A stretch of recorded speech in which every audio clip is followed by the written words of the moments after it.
Vishnupad Paramahamsa Parivrajakacarya Ashtottara Shri Srimad His Divine Grace A.C. Bhakti Vedanta Swami Srila Prabhupada Ki Jai. His co-founder Acharya Srila Prabhupada Ki Jai. Jai Vishnupad Paramahamsa Parivrajakacarya Ashtottara Shri Srimad Bhakti Siddhanta Saraswati Thakur Prabhupada Ki Jai. Namacharya Srila Haridas Thakur Ki Jai. प्रेम से कहो श्री कृष्ण चैतन्य प्रभु नित्यानंद श्री अद्वैत गदाधर शिवसादि गौर भक्त वृंद की जय। श्री राधा गोपीनाथ श्याम कुंड राधा कुंड गिरि गोवर्धन की जय। श्री वृंदावन धाम की जय। श्री मायपुर धाम की जय। गंगा माई की जय। यमुना माई की जय। भक्ति देवी की जय। तुलसी देवी की जय। सामवेद भक्त वृंद की जय। निताय गौर प्रेमानंदी हरि हरि बोल। All glories to the assembled devotees, all glories to the assembled devotees, all glories to the assembled devotees, all glories to Shri Guru and Shri Gauranga, all glories to Srila Prabhupada Ki Jai.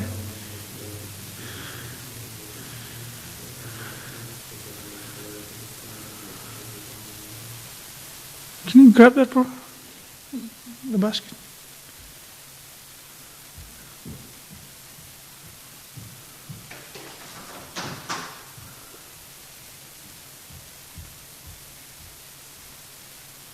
Big leak.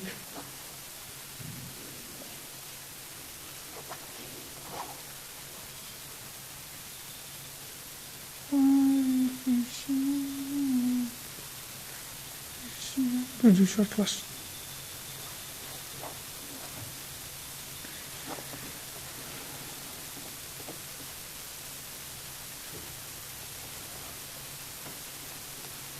Thank you. Om Namo Bhagavate Vasudevaya.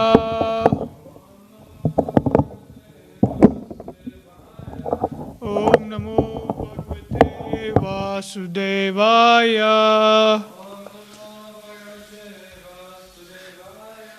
Om Namo Bhagavate Vasudevaya.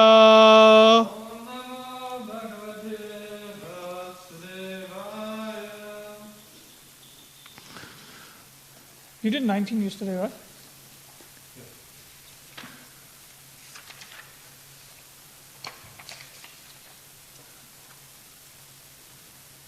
Yeah. Reading from Srimad Bhagavatam, Canto 2, Chapter 6, Purusha Shukta confirmed, text number 20. Padastrayo bahischashan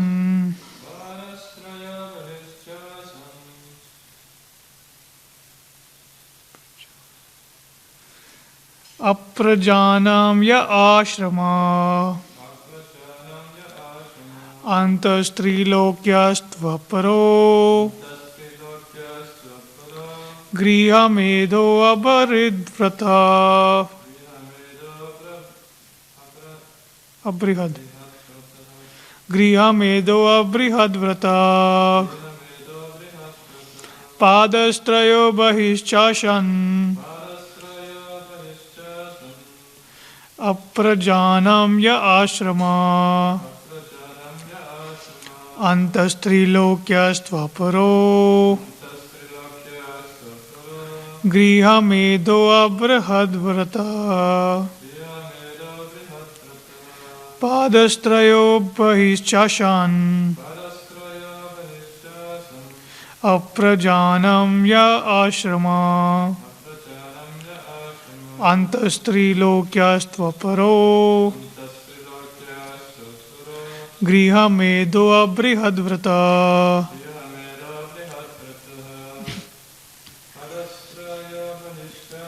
Padastrayo bahischashan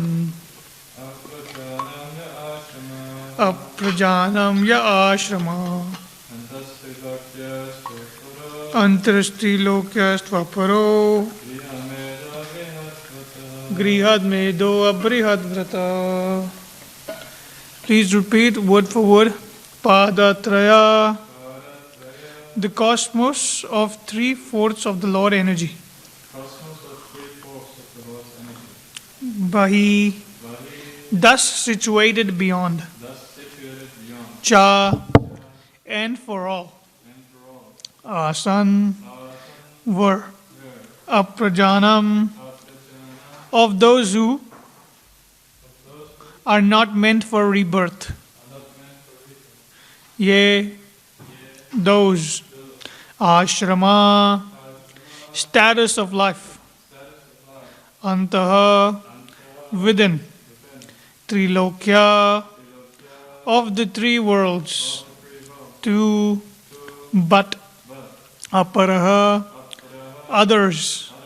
Grihamedha, attached to family life. Abrihatvrata, without strictly following a vow of celibacy. Translation and purport by His Divine Grace, A.C. Bhaktivedanta Swami Srila Prabhupada. Srila Prabhupada ki jai. Translation. The spiritual world, which consists of 3/4 of the Lord's energy, is situated beyond this material world, and it is especially meant for those who will never be reborn, others who are attached to family life, and who do not strictly follow celibacy vows must live within the three material worlds. Purport. It's a long purport.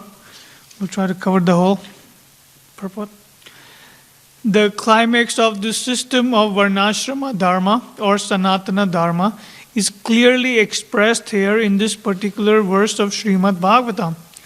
The highest benefit that can be awarded to a human being is to train him to be detached from sex life, particularly because it is only due to sex indulgence that the conditioned life of material existence continues birth after birth. Human civilization in which there is no control of sex life is a fourth-class civilization, because in such an atmosphere there is no liberation of the soul encased in the material body. Birth, death, old age and disease are related to the material body, and they have nothing to do with the spirit soul. But as long as the bodily attachment for sensual enjoyment is encouraged, the individual spirit soul is forced to continue the repetition of birth and death on account of the material body, which is compared to garments subjected to the law of deterioration. In order to award the highest benefit of human life, the Varnashrama system trains the follower to adopt the vow of celibacy beginning from the order of Brahmachari. The Brahmachari life is for students who are educated to follow strictly the vow of celibacy.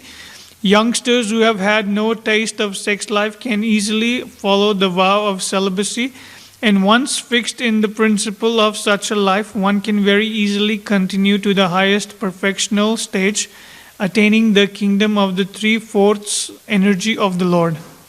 It is already explained that in the cosmos of 3/4 energy of the Lord there is neither death nor fear, and one is full of blissful life of happiness and knowledge. A householder attached to family life can easily give up such a life of sex indulgence if he has been trained in the principles of the life of a brahmachari. A householder is recommended to quit home at the end of 50 years, Panchasharodhvam Vanam Vrajat, and live a life in the forest. Then, being fully detached from family affection, he may accept the order of renunciation as a sannyasi, fully engaged in the service of the Lord. Any form of religious principles in which the followers are trained to pursue the vow of celibacy is good for the human being, because only those who are trained in that way can end the miserable life of material existence. The principles of nirvana, as recommended by Lord Buddha, are also meant for ending the miserable life of material existence. And this process is in the highest degree is recommended here in the Srimad Bhagavatam. With clear perception of ideal perfection, although basically there is no difference between the process of Buddhists, Shankarites, and Vaishnavites. For promotion to the highest status of perfection, namely freedom from birth and death, anxiety and fearfulness, not one of these processes allow the follower to break the vow of celibacy. The householders and persons who have deliberately broken the vow of celibacy cannot enter into the kingdom of deathlessness. The pious householders or the fallen yogis or the fallen transcendentalists can be promoted to the higher planets within the material world, 1/4 of the energy of the Lord, but they will fail to enter into the kingdom of deathlessness. Abrihad vratas are those who have broken the vow of celibacy. The vanaprasthas or those retired from family life, and the sannyasis or the renounced persons cannot break the vow of celibacy if they want success in the path in the process. The brahmacharis, vanaprasthas and sannyasis do not intend to take rebirth, apraja, nor are they meant for secretly indulging in sex life. Such a fall down by the spiritualist may be compensated by another chance for human life in good families of learned brahmanas or of rich merchants for another term of elevation, but the best thing is to attain the highest perfection of deathlessness as soon as the human form of life is attained. Otherwise, the whole policy of human life will prove to be a total failure. Lord Chaitanya was very strict in advising his followers in this matter of celibacy. One of his personal attendants, Choda Haridas, was severely punished by Lord Chaitanya because of his failure to observe the vow of celibacy. For a transcendentalist, therefore, who at all wants to be promoted to the kingdom beyond material miseries, it is worse than suicide to deliberately indulge in sex life, especially in the renounced order of life. Sex life in the renounced order of life is the most perverted form of religious life, and such a misguided person can only be saved if by chance he meets a pure devotee. Om Jnanatimmirandasya Jnananjana Shalakaya Chakshurunmilitam Yena Tasmai Shri Gurve Namaha. Jai Shri Krishna Chaitanya Prabhu Nityananda Shri Advaita Gadadhara Shivasari Gaura Bhakta Vrinda. Hare Krishna Krishna Krishna Hare Hare Hare Rama Rama Rama Hare Hare.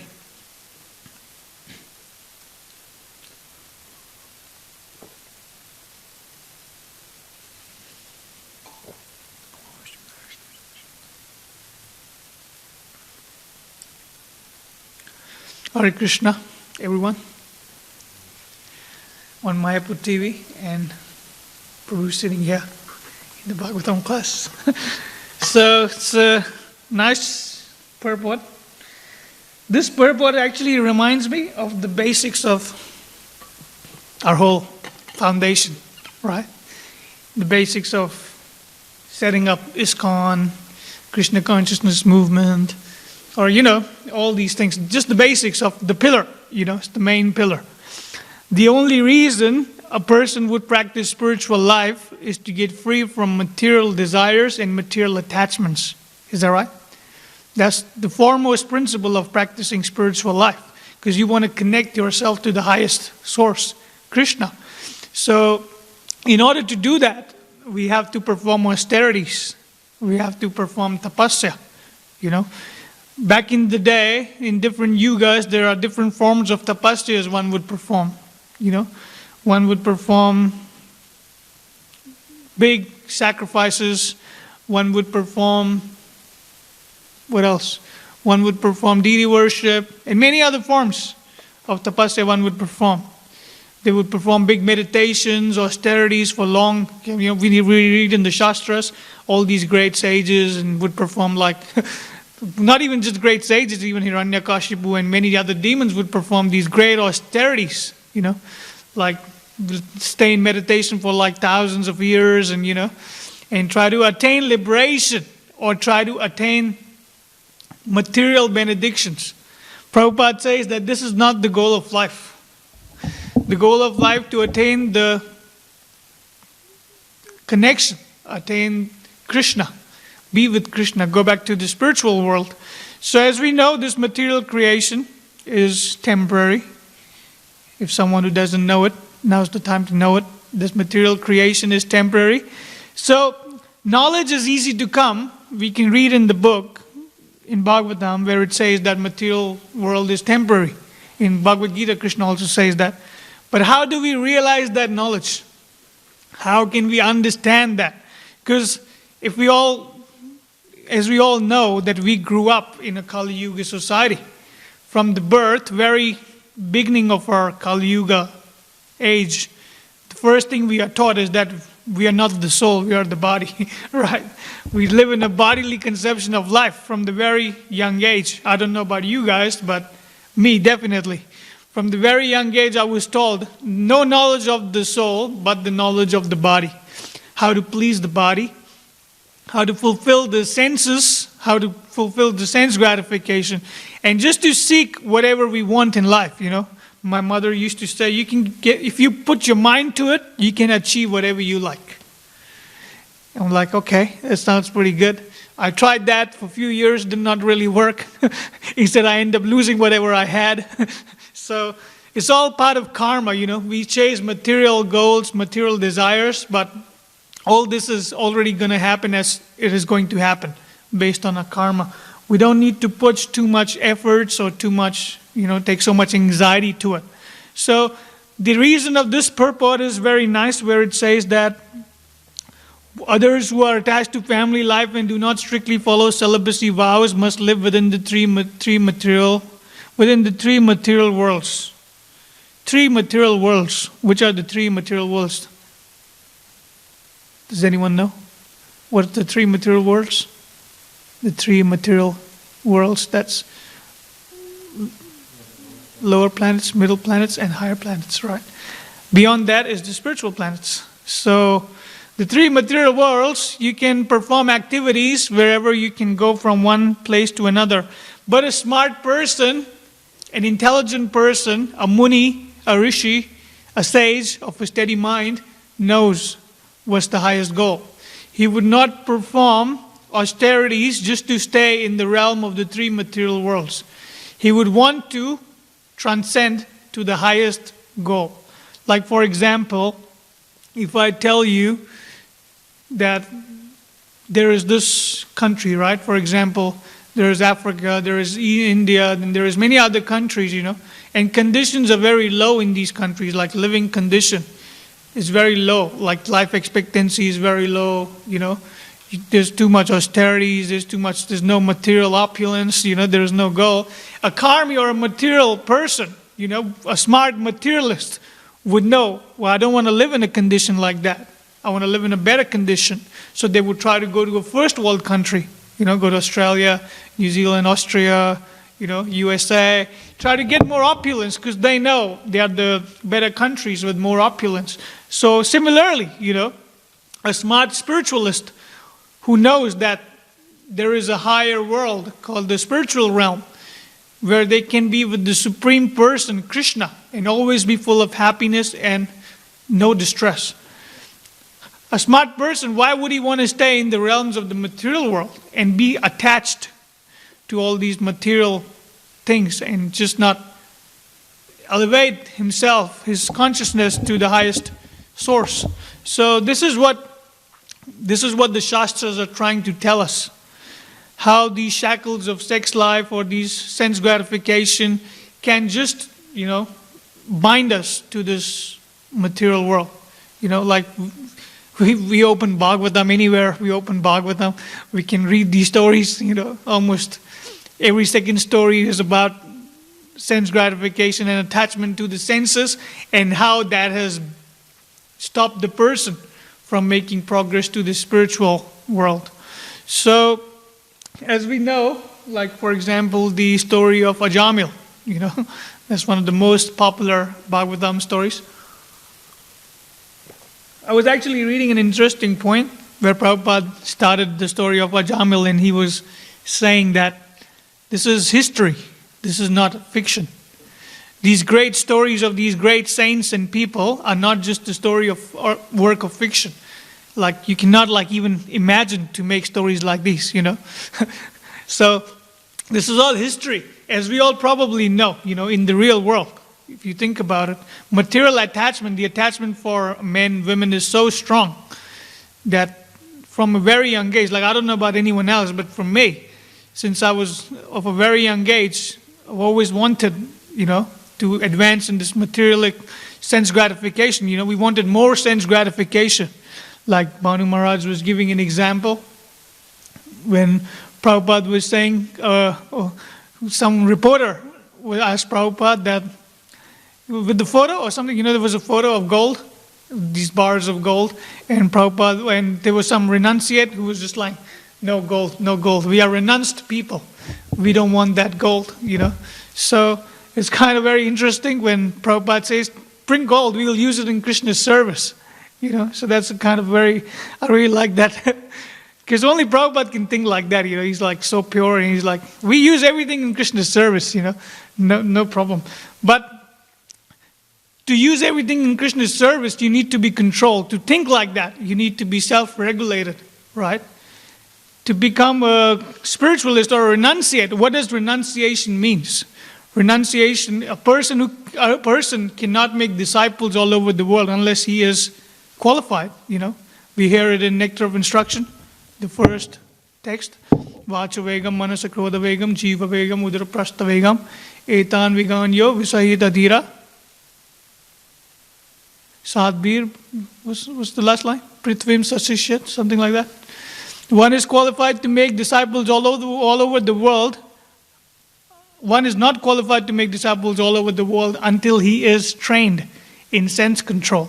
Control of the mind, the genitals, the body, the senses. So all these things are important. That's what we need to remember.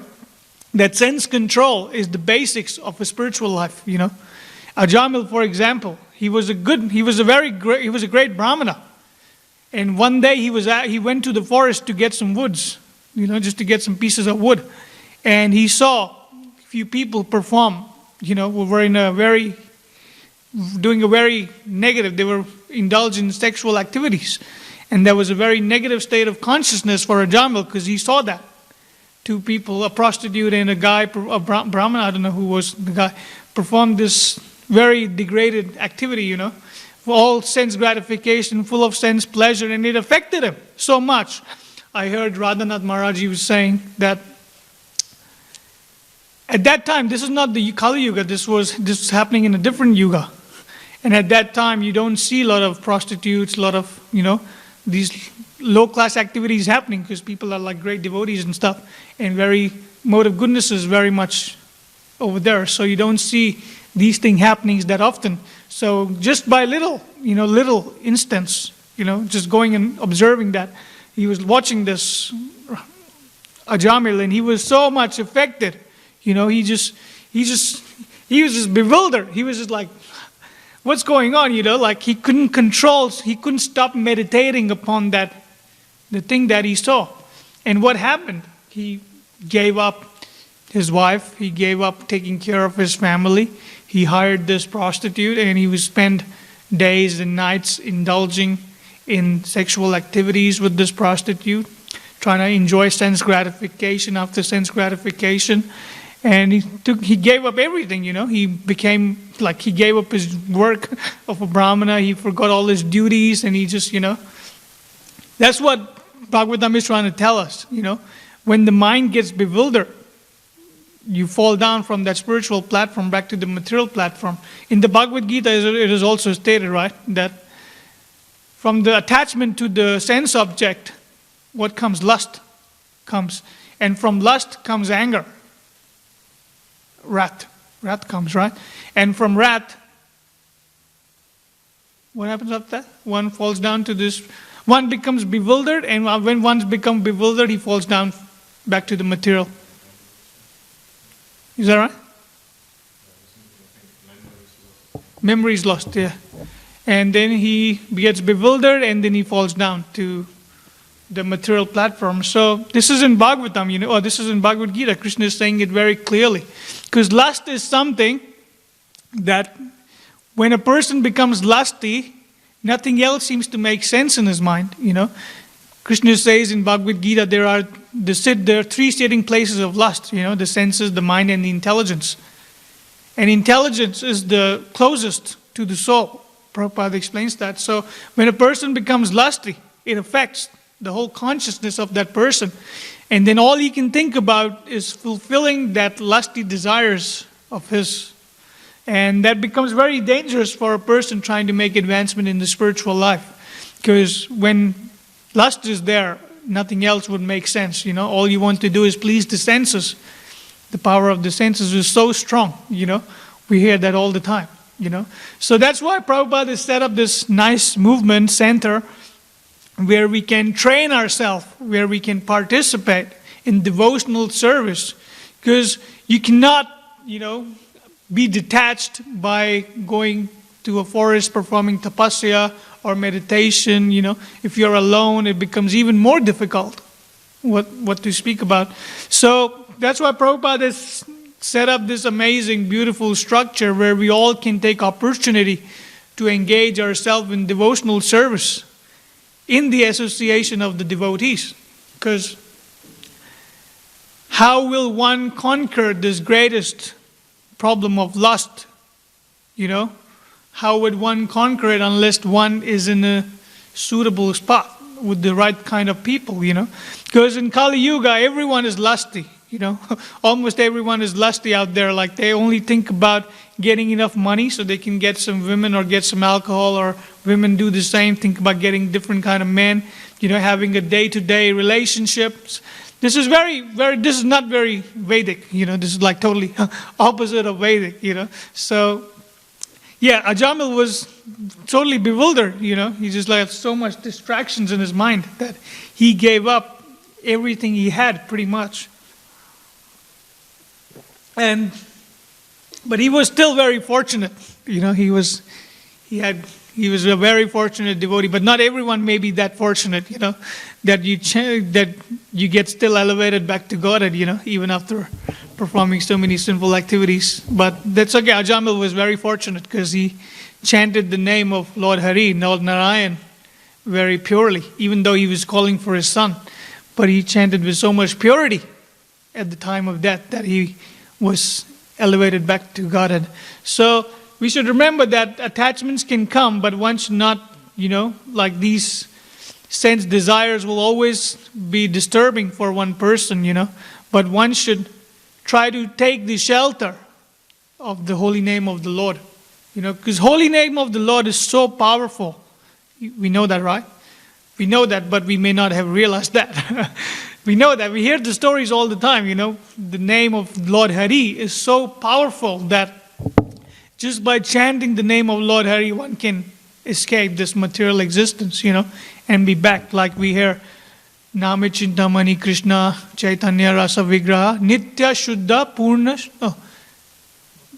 Shuddho Nitya Mukto Abhinat Nama Namino. Purna Shuddha. Pure, extremely pure. Purna Shuddha. Shuddha means pure. Extremely pure and Nitya Purna Shuddha Nitya Mukto. Eternally liberated. So, eternally situated. So, we should try to take shelter of the holy name of the Lord by chanting Hare Krishna, Krishna Krishna, Hare Hare, Hare Rama, Rama Rama, Hare Hare. By chanting this simple mantra, very easy to chant this mantra. By just chanting this simple mantra, we can be free from all material attachments. And we heard the story of Haridas Thakur, right? The most popular story of Haridas Thakur, who is Namacharya, who has the taste for the holy name. So we hear like how Namacharya Haridas Thakur, even though he was disturbed by a female prostitute, but that did not affect his consciousness, right? We hear the story, this pastime, the most famous pastime of Haridas Thakur's glories. So one day this very envious person, Ramachandra Khan, he was very envious of devotees, he hated devotees pretty much, you can say. He was so envious that he wanted, and he saw Haridas Thakur was very glorious, everyone would say good things about Haridas Thakur. And that made him so envious that he decided I need to bring this person down, I need to show the world who this really person is, everyone is influenced with these material miseries. So he did not realize how that Haridas Thakur is an exalted devotee, he's one of the exalted devotees of Lord Chaitanya. Whatever he do or whatever he does cannot affect him. He did not know that. So He hired a prostitute and sent it to Haridas Thakur, and sent her to Haridas Thakur to, and send a soldier or some guard or something, with the prostitute to record, all this incident and report it to me. So when the prostitute went to Haridas Thakur, trying to, tell her that I would like to indulge in sensual activities with you, I would like to have sense pleasure with you. But Haridas Thakur was so smart, he's the greatest preacher. He told, I will definitely indulge in these activities with you. But first I have to finish my number of, how many rounds? 300,000 rounds he was chanting. So I have to finish these rounds. Once I am done with these rounds of my chanting Hare Krishna, Krishna Krishna, Hare Hare, Hare Rama, Rama Rama, Hare Hare. Once I've finished chanting my rounds, I will take you. I will take your association. Put it in the right words. I'll take your association. So you please wait. You sit here, hear me chant, and you just wait here. As soon as I am done, I will engage. So all night he spent chanting the Maha Mantra or chanting the holy name of the Lord. All night he spent. And he just couldn't finish it. And he told the prostitute, you please go. You come back tomorrow, I can't. I have to finish my rounds first. This is like my own priority. So you please come back tomorrow. By tomorrow, I would have finished my prescribed rounds. I'm almost there. And then I can engage in these activities with you. So the prostitute left and then came back, went to see Ramachandra Khan. And then tried to update the situation to Ramachandra Khan. And Ramachandra Khan was like, waiting. So what's the report? Did you get him? Did you get this guy? Did you get him? Did you make him fall? And she said, well, tomorrow. We had a lot of this word tomorrow lately. Everyone tells me tomorrow. So tomorrow, I will go back and I'll have what you need. I'll give you what you want. So she went back tomorrow and she waits for Haridas Thakur. Is still busy chanting. He's engaged in chanting. And how did she realize that this is it? He's a pure devotee, Like he's always busy in chanting. He had that self-realization, didn't she? That prostitute? Because she saw Haridas Thakur constantly engaged in chanting. And that chanting of Hare Krishna mantra purified her heart also, because she was listening to it. And then with so much, when she went to Haridas Thakur and said, I came here for the wrong reasons, This Ramachandra Khan had hired me to bring you down, and I was just like so much influenced, and I've done so many bad things, but with your association, your positive association, I have seen what's the truth, Krishna says that by performing devotional service to a great devotee, one can see the truth, because he has seen the truth. You remember? Which verse is that? Tadvidi pranipatena pariprashnena sevaya upadeshanti te jnanam jnaninas tattva darshina. Those who have seen the truth can impart knowledge unto you and make you see the truth. So these stories, in Bhagavatam and Chaitanya Charitamrita, they are great stories for us to realize that even though many devotees have fallen down, and some devotees like Haridas Thakur could not even be influenced, one who has the shelter of the holy name cannot even touched. He's such great devotees, And then, that lady, that prostitute became such a great devotee herself. With the influence of Namacharya Haridas Thakur. Haridas Thakur told her instructed her that give up all your material possessions, give it to the brahmanas, and just take the shelter of the holy name. Then she shaved her head, she was just chanting the glories, and she became a great Vaishnavi. And she was instructing many other people on the glories of the Lord Hari. So this is like very good stories, We know another story from Bhagavatam of Subari Muni, how he was meditating underwater, like you can't even breathe underwater. And he was like meditating for years, underwater. So he was spending so much austerities, so much tapasya, but then he saw a fish indulge in this activities, and then he got so much bewildered that, that's the only thing he can think about now. Then he decided that he would like to engage in similar kind of activities, sense pleasure and sense gratification. So all these stories in Bhagavatam, why are there so many stories in Bhagavatam? Sometimes I question myself. Sometimes I try to think, what is going on? Every second story in Bhagavatam is telling me not to indulge in sexual pleasures.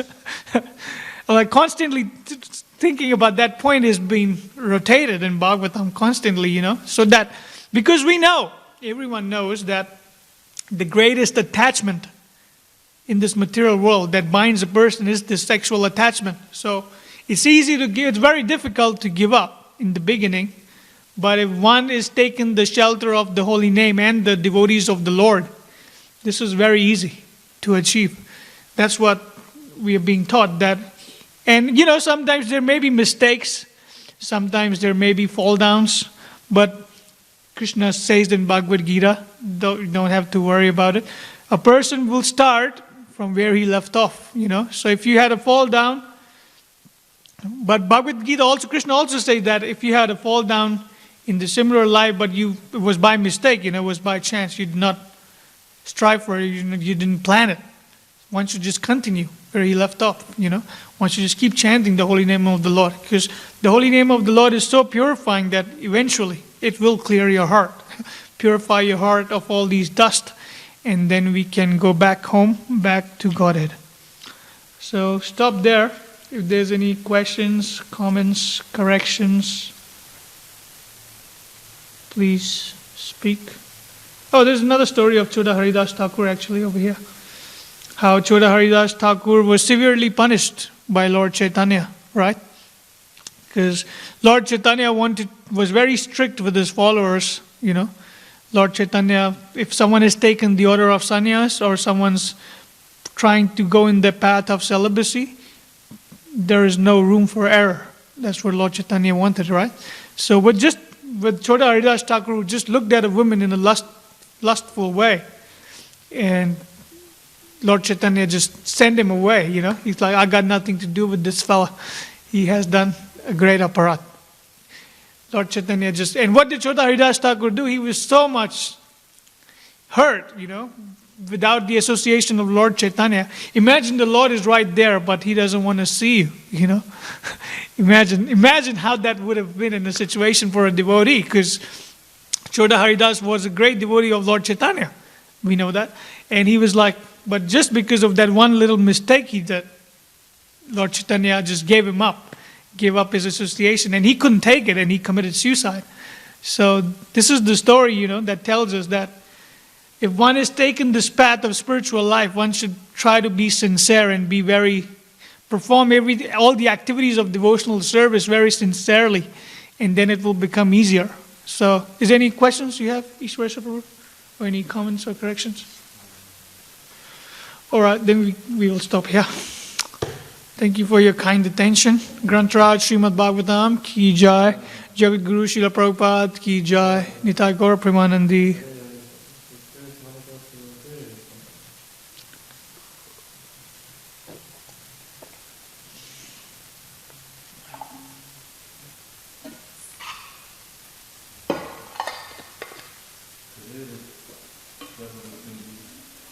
What?